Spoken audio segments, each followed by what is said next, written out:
அதாவது பார்த்தீங்கன்னா, இந்தியாவுல இருந்து பிரிஞ்சது தான் பாகிஸ்தான். அந்த பாகிஸ்தான பார்த்தீங்கன்னா 2ஆ பிரிஞ்சாங்க. கிழக்கு, மேற்குன்னு பிரிச்சாங்க. இதில பார்த்தீங்கன்னா, கிழக்க உள்ளவங்க என்ன செஞ்சாங்கன்னா, கிழக்கு பாகிஸ்தான்காரங்க என்ன செஞ்சாங்கன்னா, உருது மொழிய வந்து தாய்மொழியா எடுத்துக்கிட்டாங்க.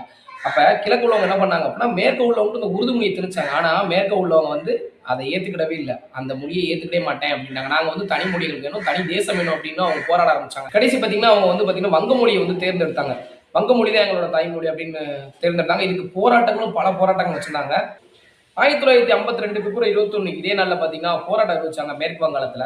அதாவது எங்களுக்கு வங்க மொழி தான் வேணும் அப்படின்ற போராட்டம் அறிவிச்சாங்க. இந்த போராட்டத்துல பார்த்தீங்கன்னா, முக்கியமான அரசியல் பிரமுகர்கள் எல்லாருமே கலந்துட்டாங்க. மாணவர்கள், படிக்கிற மாணவர்கள் எல்லாருமே பொதுமக்கள் எல்லாருமே கலந்துக்கிட்டாங்க. ஆனா, இதுல காவல்துறையால வந்து தாக்கப்பட்டு 4 பேர் இறந்து போயிட்டாங்க.